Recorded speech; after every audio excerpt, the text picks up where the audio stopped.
ආයුබෝවන් සියලු දෙනාටම. දැන් අපි මේ ක්‍රියාපද වීඩියෝවෙන් පස්සේ ක්‍රියාපදයක් පස්සේ අපි යන්න හදන්නේ present simple. එහෙම නැත්නම් සරල වර්තමාන කාල වාක්‍යයක් කොහොමද ලියාගන්නේ කියන එක. එතකොට දැන් ගිය සතියේ මේ වීඩියෝවේදී ඕගොල්ලන් ඉගෙන ගන්න ඇති ක්‍රියාපදයක් කොහොමද ඒක වචන කරන්න කියලා. එතකොට උපතින්ම ක්‍රියාපදයක් අපි ඉගෙන ගත්තා බහුවචනයි කියලානේ. අපි ඒක සංකේත කරේ verb 0 කියලා. මේ උපතින්ම ක්‍රියාපදේ. ඊට පස්සේ මේක ඒක වචන කරන්නේ කොහොමද? මේ ක්‍රියාපදේ ඒක වචන කරන්නේ කොහොමද කියලා අපි ඉගෙන ගත්තා. ඒක ඉස් දාන හැටි. එතකොට නීති දෙකක් ඉගෙන ගත්ත මතක ඇති. ඒ නීති දෙකෙන් පස්සේ ඒ නීති දෙක ඕනනම් මම මතක් කිරීමක් කරොත් එහෙම ක්‍රියාපදයක් අවසන් වන්නේ මෙන්න මේ අකුරු වලින්. මතකනේ SSS මතක් කියගෙන නම් SSS SHOX කියන අකුරු වලින් නම් අපි ඒක අගට ES දැම්ම. දැන් උදාහරණ go කියන වගේ හම්බුනොත් එහෙම O තියෙනවා අපි goes කියලා මෙහෙම ES දැම්මනේ.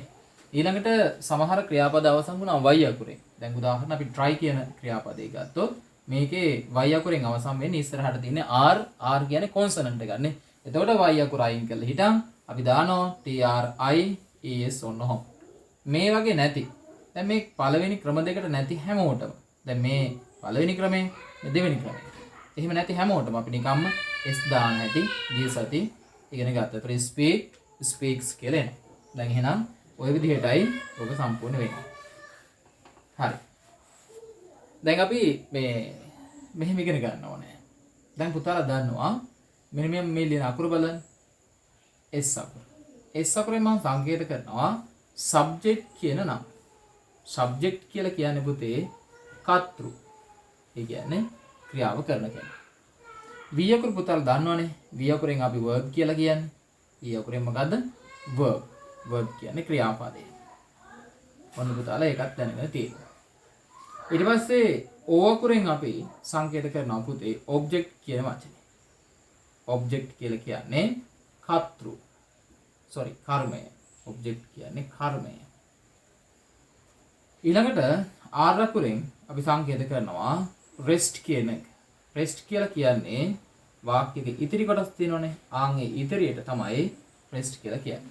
එහෙනම් S අකුරෙන් subject, V අකුරෙන් verb, O වලින් object, R වලින් rest එහෙම නැත්නම් ඉතිරිය කියලා ඉගෙන ගන්නවා. දැන් පුතාලා ඉගෙන ගන්නවා මෙන්න මෙහෙම. හරිද? හොඳට බලන්න. අපි චූටි වාක්‍යයක් හදන්න බලමු. ඒ කියන්නේ මේ subject එකකුයි ක්‍රියාපදයකුයි එකතු කරලා හැදෙන පුංචි කෙටි වාක්‍යයක් අපි සරල වාක්‍යයක් හදමු. දැන් මම මෙහෙම කියනවා.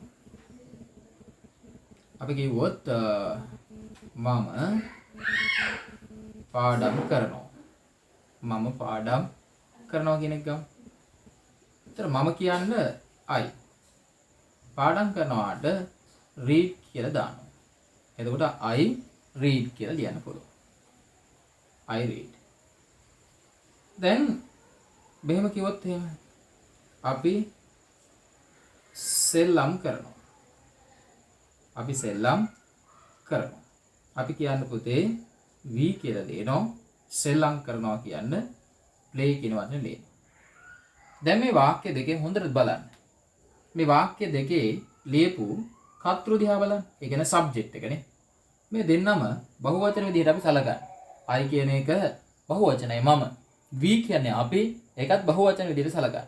එතකොට මේ බහුවචන ක්‍රියාපදයක් බහුවචන නාමපදයක් තියෙනකොට ක්‍රියාපදය අනිවාර්යයෙන්ම බහුවචන වෙන්න ඕන. අන්න ඒක වලට මේක දකින්න පුළුවන්. දැන් read කියන එක මුල් ස්වරූපේ නැත්තම් verb 0 තියෙන්නේ. එතකොට I read. V play. අපි සෙල්ලම් කරනවා. එතකොට V කියන එකත් බහුවචනයි, play කියන එකත් බහුවචනයි. ඒ කියන්නේ කර්තෘත් බහුවචනයි, ක්‍රියාවත් බහුවචනයි. එහෙනම් නීතියක් තියෙනවා. කර්තෘ බහුවචන නම් ක්‍රියාව බහුවචනෙන් තැබිය යුතුයි. ඔන්න නීතියක් කිව්වා. මොකද්ද? කර්තෘ බහුවචන නම් ක්‍රියාව බහුවචනෙන් තැබිය යුතුයි. දැන් හොඳට මෙහෙම බලන්න. දැන් පුතාලට මම ලියනවා මෙහෙම.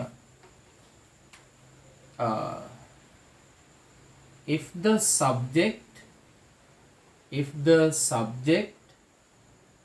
is plural කර්තෘ බහුවචන නම් if the subject is plural, the verb should be the verb should be the verb should be kept the verb should be kept in plural. Right? Again, if the subject is plural, කර්තෘ බහුවචන නම් the verb should be kept in plural. ක්‍රියාපදය බහුවචනයෙන් තැබිය යුතුයි. දැන් අපි මේ වර්තමාන කාලේ ඉගෙන ගන්න. ඒතර වර්තමාන කාලේ කර්තෘ බහුවචන නම් ක්‍රියාව බහුවචනයෙන් තියන්න ඕනේ කියලා අපි කියලා දෙනවා. ඒතර මේ බලන්න බහුවචන කට්ටිය කවුද? දැන් මේක නීතියක් විදිහට පුතාලා ලියන්න පුළුවන්. හරි. දැන් මේකේ බහුවචන හැටියට මේ බලන්න I ඊළඟට we you අපි they කියලා ගමු. තව ඕන නම් the birds වගේ ගන්නත් පුළුවන්. මෙන්න මේ ලියපු අය අපි සලකන්නේ බහුවචනේ. ඒ බහුවචනේ සලකන හින්දා එයාලත් එක්ක අපි පාවිච්චි කරන්න ඕන බහුවචන ක්‍රියාපද. ඒ කියන්නේ verb zero නේ. ඔන්න බලන්න. I කියන්නේ මම. we අපි. you ඔබ. ඔබ විතරක් නෙමෙයි ඔබලා. they own. the birds කුරුල්ලෝ. මේ අයත් එක්ක ක්‍රියාපදයේ මුල් ස්වරූපය තමයි භාවිතා කරන්න ඕන. දැන් මම කියනවා මම කියවනවා. එතන මම කියන්නේ I කියලා ගන්නවා. කියවනවා කියන්නේ read කියලා දානවා. අපි සෙල්ලම් කරනවා කිව්වොත් අපි කියන්නේ we කිව්වා. සෙල්ලම් කරනවා කියන්නේ play කියලා ලිව්වා. ඔයා කියන්නේ you. ඔයා දන්නවා කියලා කිව්වොත් you දන්නවා කියන්නේ පුතේ ක්‍රියාපදේ know k n o w. එතන ඔයා දන්නවා කියලා you know කියලා ලියන්න පුළුවන්. ඔවුන් වැඩ කරනවා. ඔවුන් කියන්නේ they කියලා කියනවා. වැඩ කරනවා කියන්නේ work w o r k. එතන they work ඔවුන් වැඩ කරනවා. දැන් අපි දන්නවනේ කුරුල්ලෝ පියාඹනවා. අපි කියමු the birds පියාඹනවට අපි කියන්නේ fly කියලා. ඔන්න ඔය විදිහේ Tamanට කැමති වාක්‍ය නිර්මාණය කරන්න පුළුවන්. ඒකේ හැබැයි නීතිය තමයි කර්තෘ බහුවචන නම් ක්‍රියාව බහුවචනයෙන් තැබිය යුතුයි කියන එක. දැන් හරි. මේක ලියාගෙන අපි බලමු පුතාලට වාක්‍ය හදන හැටි. හරි. එහෙනම් මම කරනවා. right. බලන්න දැන් වාක්‍ය හදන හැටි.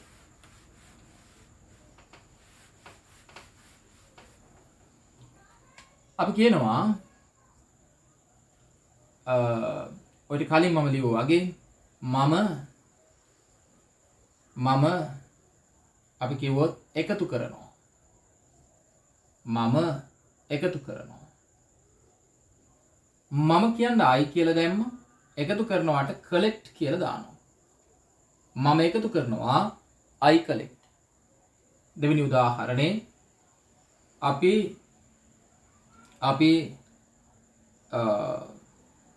මොනවද කරන්නේ? අපි පීඩනවා. අපි කියන්නේ we කියලා දැම්මා. පීනනවා කියන්නේ swim කියලා දැම්මා. එතකොට අපි පීනනවා. ඔයා කියනවා.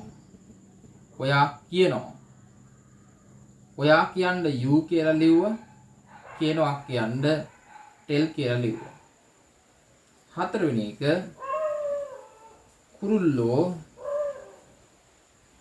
කුරුල්ලෝ පියාඹනවා.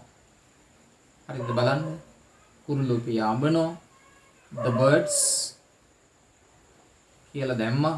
පියාඹනවට fly කියලා ලිව්වා.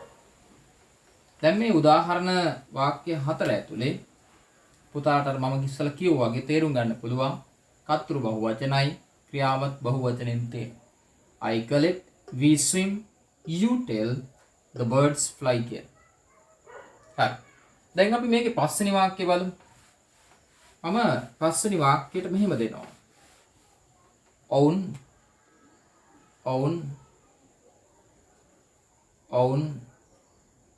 වැඩ කරනවා. ඔවුන් කියන්නේ they කියලා කිව්වා. වැඩ කරනවා කියන්නේ work කියලා ලියනවා. හරි ලේසි. එතකොට subject එක ලිව්වා, verb එක ලිව්වා. එහෙනම් දැන් අපි උදාහරණ වාක්‍ය පහක් ඉගෙන ගත්තා. දැන් ඔය වගේම පුතාලා බලන්න ඕනේ කර්තෘ සමහරට ඒක වචන වෙන අවස්ථා තියෙනවා. කර්තෘ ඒක වචන වුණොත් එහෙම අර ක්‍රියාපදයට පුතාලා s එකක් දාන්න ඕනේ. ක්‍රියාපදයට මොකද්ද පුතේ? s දාන්න ඕනේ. එහෙනම් මේ නීතිය මම මෙහෙම ලියනවා. If the subject is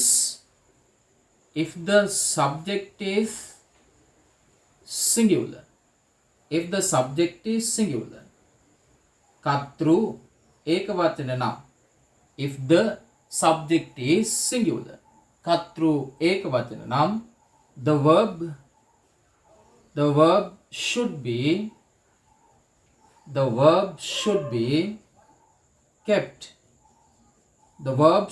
kept in singular. මොකද්ද පුතේ නීතිය? කර්තෘ ඒක වචන නම් ක්‍රියාව ඒක වචනෙන් තැබිය යුතුයි. අපි ආයෙත් කියමු. If the subject is singular, the verb should be kept in singular. කර්තෘ ඒක වචන නම් ක්‍රියාව ඒක වචනෙන් තැබිය යුතුයි. දැන් මතකයිනේ? හරි. එහෙනම් අපි ලියනවා. ඒකට උදාහරණ ටිකක්. හොඳට බලන්න. එතකොට දැන් උදාහරණ හැටියට examples he කියලා ගත්තහම, she කියලා ගත්තහම, it, he, she, it අපි ලියමු ළමයෙක්ගේ නම රවි කියලා ලිව්වා. අම්මන්ට mother කියලා ලිව්වා. දැන් මේ ලියපු අය මේ 4 දෙනාම මේ 5 දෙනාම ඒක වචනේ තමයි සලකන්නේ. ඒක වචන උනොත් මං ඉගෙනුවේ ක්‍රියාපදයක් ඒක වචනෙන් තියන්න කියලානේ. ක්‍රියාපදේ ඒක වචනෙන් තියන්න. මෙන් ඒක වචන කරනවා. එහෙනම් he අපි කියමු ඔහු කතා කරනවා. ඔහු කියන්නේ he කියලා ගත්ත. කතා කරනවා speaks. ඔහු කතා කරනවා he speaks. හරිද? ඇය උයනවා කියලා කිව්වොත් she cook නෙමෙයි cooks කියලා ලියන්නේ. ඌ අපි කියමු කනවා. it eat කියලා ලියන්න බෑ eats. රවි සෙල්ලම් කරනවා. රවි play නෙමෙයි රවි plays කියලා එන්න ඕන. අම්මා රෙදි සෝදනවා නැත්නම් අම්මා සෝදනවා කිව්වොත් එහෙම mother wash කියලා ලියනවා. හරි. දැන් මේ බලන්න උදාහරණ දෙන්න හැටි.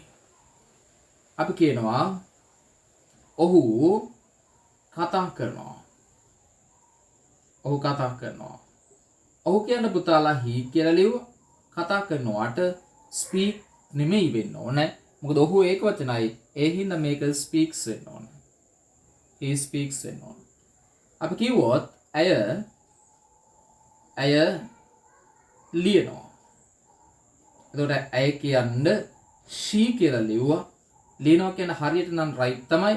හැබැයි right එක ගැලපෙන්නේ නැහැ. මොකද she කියන එක ඒක වචනයි. ඒක හින්දා පුතාලා මෙතෙන්ට s දානවා.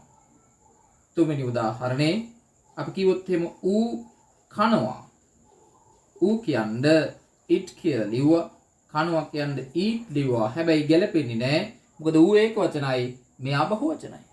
ක්‍රියාපදේ. එහෙනම් ඒකේ බහු වචන ක්‍රියාපදේ ඒක වචන වෙන්න ඕනේ. දැන් උත්තරයක් එනවා it eats කියලා.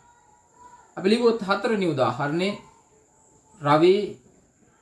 රවි සෙල්ලම් කරනවා. හොඳට බලන්න. රවි සෙල්ලම් කරනවා. එතකොට රවිට මං රවිම තමයි ඉංග්‍රීසි කියලා එහෙම දෙයක් නෑ වෙනසක් නෑනේ නම. රවි සෙල්ලම් කරනවට play කියලා ලිව්වා. හැබැයි ගැලපෙන්නේ නෑ. දැම්මයි s එක. රවි plays. පස්වෙනි එක අම්මා උයනවා කියලා අපි ගමු. එහෙනම් අම්මට mother කියලා ලිව්වා. උයනවා කියන්නේ cook නෙමෙයි cooks වෙන්න ඕනේ. ඔන්න දැන් කෙටියෙන් මම මේ පුළුවන් තරම් ලිව්වේ තේරුම් ගන්න. ඔහු කතා කරනවා he speaks. ඇය ලියනවා she writes. ඌ කනවා it eats. රවි සෙල්ලම් කරනවා රවි plays. අම්මා උයනවා mother cooks. ඔන්න ඔය විදිහට පුතාලට කර්තෘ ඒක වචන නම් ක්‍රියාව ඒක වචනෙන් තැබිය යුතුයි කියන නීතියයි අපි දැන් මේ කියලා දුන්නේ. මං හිතනවා පුතාලට ඒක තේරුණා කියලා. හරි. අපි ලිය ගන්න පුළුවන්. හරි මකලා දාමු. දැන් ඔයගොල්ලන් දැනගන්න ඕනේ මේ වාක්‍යයත් එක්ක අපි ලියනකොට වාක්‍යයක මෙන්න මේ ආව ඔබ්ජෙක්ට් එක. ඔබ්ජෙක්ට් කියලා කියන්නේ අපි ඔබ්ජෙක්ට් කියලාම ලියන්නේ. ඔන්න ඔබ්ජෙක්ට් කියන්නේ කර්මය. හරි ලේසි. වාක්‍යයක ඔබ්ජෙක්ට් එක කොහොමද දැනගන්නේ? ඔයගලන් කරන්න ඕනේ ක්‍රියාපදයෙන් දීලා තියෙන ක්‍රියාපදයෙන් අහන්න ඕන ප්‍රශ්න දෙකක්. හරිද? වාක්‍යයක ඔබ්ජෙක්ට් එක හොයන්න දීලා තියෙන ක්‍රියාපදයෙන් ප්‍රශ්න දෙකක් අහන්න. හරිද? ඒ තමයි to whom කියන වචනේ. to whom කාටද? එහෙම නැත්නම් කාවද? මෙන්න මේ ප්‍රශ්නේ අහනවා. එහෙම නැත්නම් මේ ප්‍රශ්නේ අහනවා. what කියන එක. මොකක්ද? මොකක්ද? මොනවද? මේ ප්‍රශ්න දෙක අහපුවම උත්තරයක් හම්බ වෙනවා නම් අන්න ඒ උත්තරයට අපි කියනවා ඔබ්ජෙක්ට් කියලා. එහෙනම් මේ ප්‍රශ්න දෙක අහන්නේ කාගෙන්ද? ක්‍රියාපදයෙන් අහන්න ඕනේ. ක්‍රියාපදයෙන් අහන්න ඕනේ. ක්‍රියාපදයෙන් මේ ප්‍රශ්න දෙක අහපුවම පුතාට උත්තරයක් හම්බ වෙනවා. අපි ඒකට කියනවා ඔබ්ජෙක්ට් කියලා. එන ඔබ්ජෙක්ට් දෙකක් තියෙන්න පුළුවන්. මොනවද? මේ ඇඟිලි දෙක දැන් බලන්න. පේනවනේ. එතකොට to whom මම මේ ඇඟිල්ලට දානවා to whom කාටද? කාවද? මේ ඇඟිල්ල what මොකක්ද මොනවද? එහෙනම් හම්බ වෙන උත්තරයක් මොකද්ද? ඔබ්ජෙක්ට් එක. හරි ලේසි. ඔය ඇඟිලි වලින් කරන්න පුළුවන්. to whom කාටද කාවද? what මොකක්ද මොනවද? හම්බ වෙනවා කවුද? වාක්‍යයේ ඔබ්ජෙක්ට් එක. දැන් එක්සැම්පල් මේ බලන්න උදාහරණයක්. මම කිව්වොත් එහෙම මම පොත් කියවනවා. දැන් මේ වාක්‍ය සරල වාක්‍යයක්. මම පොත් කියන වාක්‍ය ලියන්න හදන්නේ. මම කියන්නේ I කියලා ලිව්වා. ඊට පස්සේ අනිවාර්යෙන්ම ක්‍රියාපදේ ලියන්න ඕන. කියවනවා. දැන් මේ බලන්න වාක්‍යයේ මුල මම කියලා ලිව්වා. ඊට පස්සේ verb එක කියවනවා. කියවනවා කියන්නේ read කියලා ලියන්න. දැන් මේ read ගෙන් ප්‍රශ්න දෙකක් අහන්න පුළුවන්. මොකද්ද ප්‍රශ්න දෙක? මේ අංක 1 අහන්න කියලා. කියවනවා to whom කාටද කියවන්නේ? කාවද? එහෙම උත්තර නැහැ. ඊළඟට මම කියවනවා what මොනවද මම කියවන්නේ? උත්තරයක් හම් වෙනවා පොත් කියලා. පොත් වලට books කියලා දැම්මා. එහෙනම් දැන් I read books මම පොත් කියවනවා. එහෙනම් මේ වාක්‍යයේ books කියලා කියන්නේ කවුද? ඔබ්ජෙක්ට් එක. හරි. ඔබ්ජෙක්ට් වර්ග දෙකක් තියෙනවා. මේ පොඩි අයට නම් ඕනේ නැහැ. ලොකු අයට දැනගන්න ඕනේ හින්දා to whom කියන්නේ කාටද කාවද? what කියන්නේ මොකද්ද මොනවද? ඔබ්ජෙක්ට් දෙකයි. මේ ඇඟිල්ල පේනවනේ මේ. දිග ඇඟිල්ල මේ කෙලින් තියෙනවා. ඒකට උත්තරයක් හම්බුනොත් අපි කියනවා direct. මේක direct ඔබ්ජෙක්ට් එක. හැබැයි මේ ඇඟිල්ල මේ ඇදේට තියෙන එක. indirect. indirect ඔබ්ජෙක්ට් එක. එහෙනම් වාක්‍යයක ඔබ්ජෙක්ට් වර්ග දෙකයි. to whom එකට උත්තරයක් හම්බුනොත් ඒක indirect. මේ කෙලින් ඇඟිල්ලට හම්බුනොත් අපි කියනවා direct object කියලා. දැන් මතකද direct object indirect object හොයාගන්න පුළුවන්. හරිනේ. to whom ඇහුවොත් indirect එක හම්බ වෙනවා.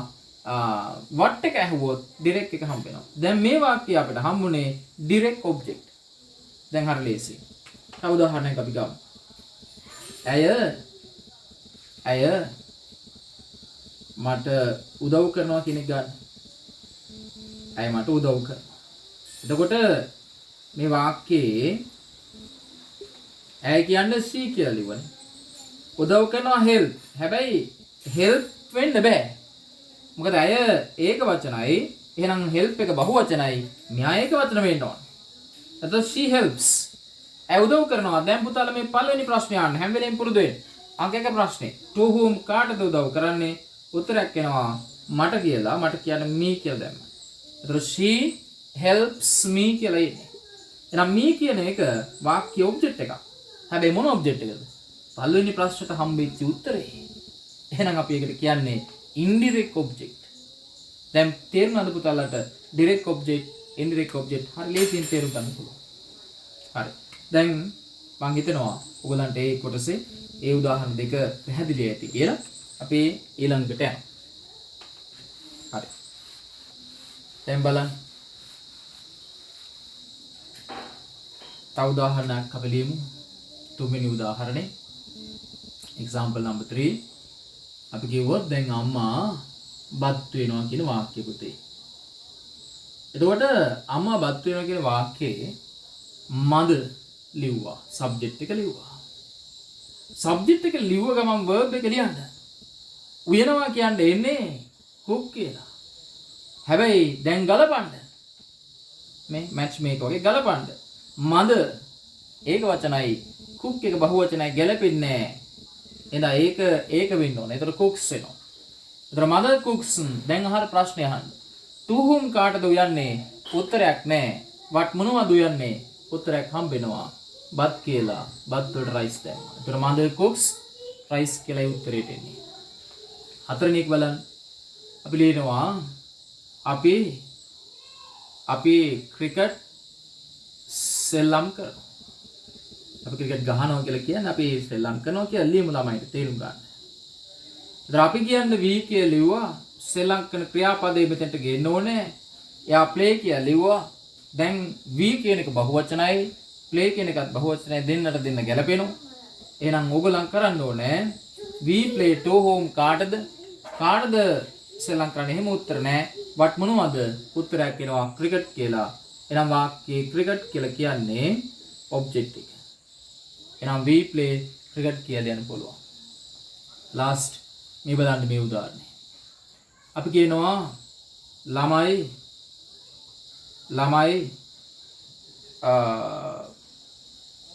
අපි කිව්වොත් එimhe ළමයි මොකද කරන්නේ? ළමයි පොත් නෑ ළමයි මුද්දර එකතු කරනවා කියලා. සාමාන්‍ය විනෝදාංශයට ළමයි මුද්දර එකතු කරනවා නේ. ඔන්න සාමාන්‍ය මම ලියව මුද්දර එකතු කරනවා. ළමයින්ට the children කියලා දැම්මා. ඔන්න the children දැම්මා. the children ඊට පස්සේ පුතේ එන්න ඕනේ ක්‍රියාපදේ එකතු කරනවා. එකතු කරනවාට collect කියලා දැම්මා. දැන් බලන්න the children බහුවචනයි collect කියන එකත් උපතින් බහුවචනයි. දැන් අපි ප්‍රශ්නේ අහනවා to whom කාටද එකතු කරන්නේ? එම උත්තර නෑ. what මොනවයි එකතු කරන්නේ? හම්බ වෙනවා මුද්දර කියලා. මුද්දර වලට දාපළ පුතේ stamps කියලා. දැන් the children collect stamps කියලා. ළමයි මුද්දර එකතු කරනවා. දැන් මේ උදාහරණ පහ ගත්තේ පුතාට මම කියලා දෙන්න. subject එකයි, verb එකයි, object එකයි. ඒ කියන්නේ මොකද්ද? කර්තෘ, ඊට පස්සේ ක්‍රියාපදය, ඊට පස්සේ පුතාලා object එක. මේ තුන් දෙනා ගලපන්න. මේ තුන් දෙනා ගලපන්න තමයි ඔය ඉගෙන ගත්තේ. ඒ කියන්නේ කර්තෘ ඒක වචන නම් ක්‍රියාව ඒක වචනෙන් තියන්න ඕන කියලා කිව්වා. කර්තෘ බහුවචන නම් ක්‍රියාව බහුවචනෙන් තියන්න කියලා කිව්වා. ඔබ්ජෙක්ට් එක හොයන්න ප්‍රශ්න දෙකක් අහන්න කියලා කිව්වා. මොනවද ප්‍රශ්න දෙක? විභාගයට යනකොට අතයි පයයි අරන් යන හින්දා අර ලේසි. මොකක්ද ඇඟිලි වලින් කියලා දුන්නා. to whom කාටද ගාවද? what මොකද්ද මොනවද? ආන් එහෙම උත්තර දෙකක් අහපුවාම ප්‍රශ්න දෙකක් අහපුවාම හම්බ වෙන නම් උත්තර ඒවට අපි කියනවා වාක්‍යයේ ඔබ්ජෙක්ට් කියලා. ඔබ්ජෙක්ට් වර්ග දෙකක් තියෙන බව ඉගෙන ගත්තා. මොකක්ද ඔබ්ජෙක්ට් වර්ග දෙක? පළවෙනි එකට ආව නම් උත්තරයක් to whom එකට ආව නම් අපි ඒකට කියනවා indirect object කියලා. ඊළඟට ආව නම් what කියන එකට උත්තරයක් අපි ඒකට කියනවා direct object කියලා. දැන් මම හිතනවා පුතාලට ඒ කොටස එතන පැහැදිලි කියලා. හරි.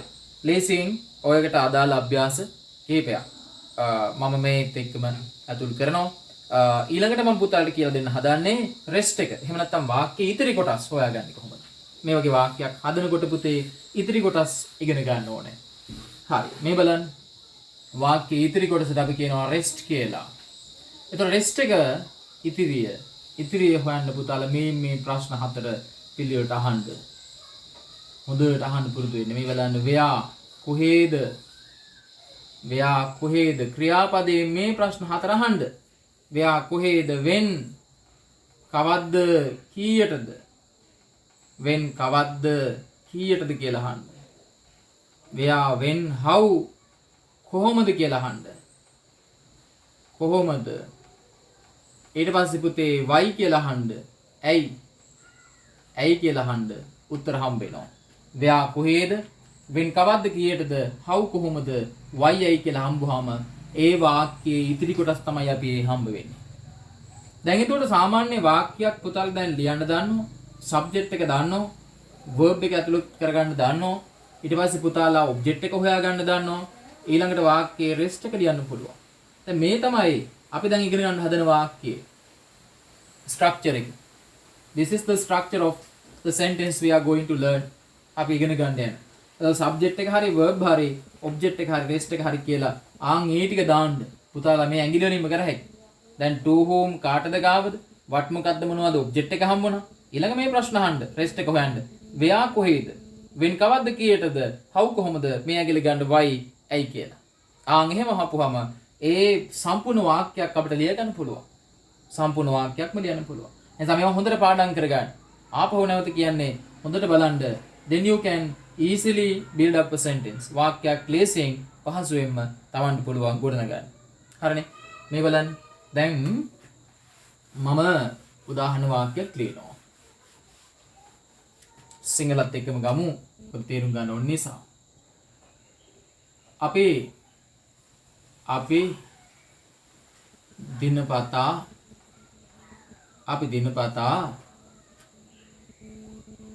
පොත් කියවනවා. අපි හැමදාම පොත් කියවනවා. අත්තර දැම්මන් හරි. චුට්ටක් චූටි වාක්‍යයක්. දැන් පුතාලගේ ඔළුවේ තියෙන්න ඕනේ වාක්‍ය ලියන්න ඉස්සෙල්ලාම මම සබ්ජෙක්ට් එක ලියා ගන්න ඕනේ. ඊළඟට verb එක. සබ්ජෙක්ට් එක කවුද? අපිනේ. අපි කියන්න we කියලා ලිව්වා. සබ්ජෙක්ට් එක ලිව්වයින් පස්සේ මොකද්ද? verb එකනේ. ක්‍රියාපදේ ලියන්න ඕනේ. මොකද්ද ක්‍රියාපදේ? කියවනවානේ. ඔන්න read කියලා ලිව්වා. නැතුව මෙතන දිනපතා නෙමෙයි. එතකොට we read. හරි ගැලපෙනවනේ. සබ්ජෙක්ට් එකත් බහුවචන මෙයත් බහුවචන. we read. දැන් අර ප්‍රශ්න දෙක අහන්න. to whom අපි කියවන්නේ කාටද? උත්තරයක් නැහැ. අපි කියවන්නේ මොනවද? උත්තරයක් තියෙනවා. there is an answer. පොත් books කියලා ලිව්වා. එහෙනම් we read books. අපොත් කියනවා. එහෙනම් ඊළඟ ප්‍රශ්නේ අහන්න. where කොහේදීද කියවන්නේ? no answer. උත්තරයක් නැහැ. අපොත් කියවන්නේ when කවද්ද කීයටද? තියෙන උත්තරයක්. දිනපතා. we read books daily. අපි දිනපතා පොත් කියවනවා. we read books daily. ඕනනම් මේ daily කියන මේ කාලය හංගවන වචනයක් ඉඳන් මේක ඉස්සරහට දාලා කියන්න පුළුවන් daily we read books කියලා. හරි. ඒ විදිහට පුතාලට මේ වාක්‍ය නිර්මාණය කරන්න පුළුවන්. දැන් අපි කිව්වොත් තව එකක් මම මෙහෙම කියමු. අම්මා අපට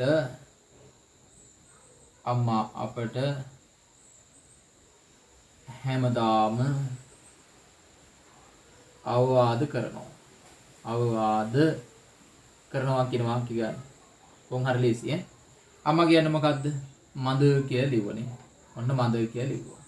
එතකොට මේ මද කියන එක ඒක වචනයි. එතකොට ලියන්න ඕන අවවාද කරනවට ඇඩ්වයිස් කියලා ලියන්න ඕන. එතකොට මද ඇඩ්වයිස් එහෙම වෙන්න බෑ. මොකද මද ඒක වචනයි. එහෙනම් මෙහා උපතින්ම බහුවචනයි. දැන් පුතාලා මෙතෙන් දෙස් දානවා. එතකොට මද ඇඩ්වයිසර්ස්. දැන් අර ප්‍රශ්න පිළිවෙලට අහන්න. to whom කාටද අවවාද කරන්නේ?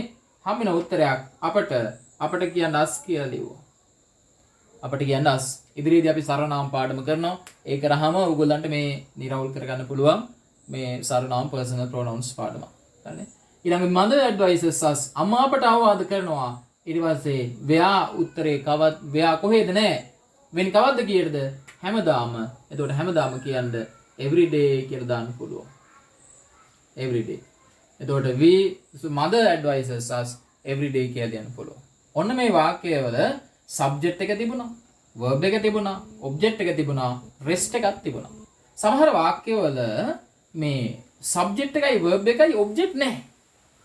rest තියෙනවා. subject එක තියෙනවා, verb එක තියෙනවා. හැබැයි object නැතුව rest විතරක් තියෙනවා. ඉදිරි කොටස විතරක් තියෙනවා. එහෙමව දැනගන්න. දැන් මම කිව්වොත් ඒකටත් උදාහරණ එකක් අපි ගමුකෝ. පස්සේ උඩින් ගිහින් අපි මෙහෙම දෙනවා. ඔහු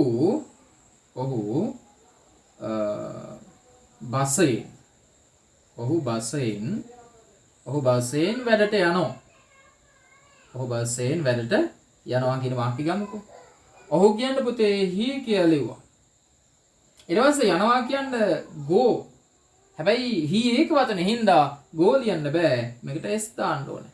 හැබැයි s නෙමෙයි දාන්න වෙන්නේ es. ඇයි? o අකුරෙන් අවසන් වෙනකොට මතකනේ s double s ch sh o x කියන අකුරු වලින් ක්‍රියාපදයක් අවසන් වුණොත් යකට es දාන්න කියලා කියනවා. එහෙනම් go එක goes වෙනවා. එහෙනම් he goes. ඔන්න දැන් ප්‍රශ්න අහනවා. to whom කාටද ඔහු යන්නේ? එහෙම උත්තර නැහැ. what මොකද්ද මොනවද යන්නේ? එහෙමත් උත්තර නැහැ. එහෙනම් වාක්‍යයේ කවුද නැත්තේ? ඔබ්ජෙක්ට් එක නැහැ. ව්‍යා කොහෙටද යන්නේ? උත්තරයක් තියෙනවා වැඩට. එතකොට he goes to වැඩට කියන්නේ work කියලා ලියුවා. he goes to work. ඔහු වැඩට යනවා. අහනවා when කවද්ද කීයටද යන්නේ? එහෙම උත්තරයක් නැහැ. when කවද්ද කීයද නැහැ උත්තරයක්. ව්‍යා when ඊට පස්සේ how කොහොමද යන්නේ? කොහොමද යන්නේ කියන උත්තරයක් තියෙන මේ බලන්න බස්යෙන්. බස්යෙන් කියන පුතේ නිකම් බස් නෙමෙයි. නිපාත පදයකුත් දාලා by bus කියලා ලියන්න. එහෙනම් he goes to work by bus. ඔහු බස්යෙන් වැඩට යනවා. පැහැදිලිද? ඒතර මේ වාක්‍ය ඇතුලේ අපිට ඔබ්ජෙක්ට් එකක් තිබුණේ නැහැ. subject verb rest විතරයි තිබුණේ. හරි. තව බලන්න. අපි තව උදාහරණ කීපයක් ගමු. ඒතර ඔයගොල්ලන්ට පැහැදිලි වෙයි. මේ වාක්‍ය නිර්මාණය කරන හැටි. හරි. දැන් අපි ඒකට අදාළ දෙවෙනි උදාහරණයක් අපි ලියනවා. ඌ වේගයෙන් දුවනවා. ඔබ බලන්න ඌ කියන්නේ ඉට් කියලා ලිව්වා. දුවනවා කියන්නේ රන් කියලා ලිව්වා. හැබැයි ඌ කියන එක ඒක වචනයි. එහෙනම් පුතේ රන් තියන්න බෑනේ. රන් එක මොකද වෙන්න ඕනේ? මොකද මේ උපතින්ම බහුව වචනයි. එස් දාන්න. he runs. ඊට පස්සේ අර ප්‍රශ්න පිළිවෙලට අහගෙන යන්න. ව්‍යා කොහෙටද දුවන්නේ? sorry. to whom කාටද දුවන්නේ? what මොකක්ද දුවන්නේ? no answer උත්තර නැහැ. හොඳයි. it runs ව්‍යා කොහෙටද කියලා අහනවා. උත්තරයක් නැහැ. when කවද්ද කීයටද? එහෙමත් නැහැ උත්තරයක්. ඊට පස්සේ how කොහොමද කියලා අහනවා. උත්තරයක් හම් වෙනවා වේගයෙන් කියන්නේ fast කියලා දාන්න. එතකොට it runs fast කියලා එන්නේ. දැන් අපි ගමු තුන්වෙනි උදාහරණය බලන්න. තුන්වෙනි උදාහරණේ මම කියනවා මම යාළුවොත් එක්ක සෙල්ලම් කරනවා. මොකද්ද පුතේ? මම යාළුවොත් එක්ක සෙල්ලම් කරනවා. දැන් මේ වාක්‍යයේ මම කියන්නේ I කියලා ලිව්වා. සෙල්ලම් කරනකොට play ලිව්වා. දැන් දෙන්නම ගැලපෙනවා බහුව වචනයි. I play ව්‍යා කොහේද? එහෙම උත්තර නැහැ. when කවද්ද කීයටද? එහෙමත් උත්තර නැහැ. how කොහොමද? යාළුවොත් එක්ක. එහෙනම් I play with my friends. මම යාළුවොත් එක්ක සෙල්ලම් කරනවා. I play with my friends. දැන් බලන්න හතරවෙනි උදාහරණය. තාත්තා වත්තේ වැඩ කරනවා. මම කියනවා තාත්තා වත්තේ වැඩ කරනවා. මොන මේ වාක්‍ය බලන්න කොහොමද ලියන්නේ කියලා. ඒතර තාත්තට මොකද්ද පුතේ? father කියලා ලිව්වා. තාත්තට father කියලා ලිව්වා. වැඩ කරනකොට work නේ. මොකද තාත්තාට father වැඩ කරනවා work. හැබැයි තාත්තා ඒක වචනේ හින්දා මේකට s එකක් එනවා. ඒතර father works ව්‍යා කොහේද වැඩ කරන්නේ? උත්තරයක් හම්බ වෙනවා in the garden කියලා. ඔන්න තාත්තා වත්තේ වැඩ කරනවා. father works in the garden කියලා එනවා. අවසාන වාක්‍ය බලන්න අංක 5. මම කියනවා ඇය අම්මා කියලා දාමුනේ. අම්මා රසට උයනවා කියලා දාමු. ඔන්න වාක්‍යය. අම්මා රසට උයනෝනේ. අම්මට කියන්නේ පුතේ mother කියලා. ඊට පස්සේ උයනවට මොකද්ද? cook කියලා ලියුවොත් ගැලපෙන්නේ නැහැ. mother cooks කියලා දැම්මා. අම්මා ඒක වතන හින්දා mother cooks වෙනවා. ව්‍යා කොහේද උයන්නේ? no answer. when කවද්ද කීයටද? no answer. how කොහොමද උයන්නේ? රසට deliciously.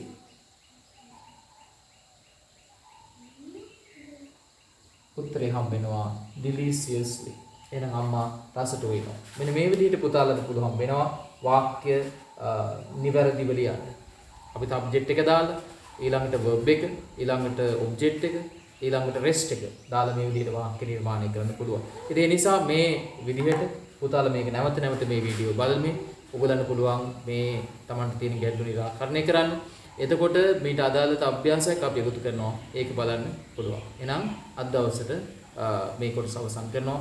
සියලු දෙනාටම සුබ දවසක් වේවා. ආයුබෝවන්. හොඳයි.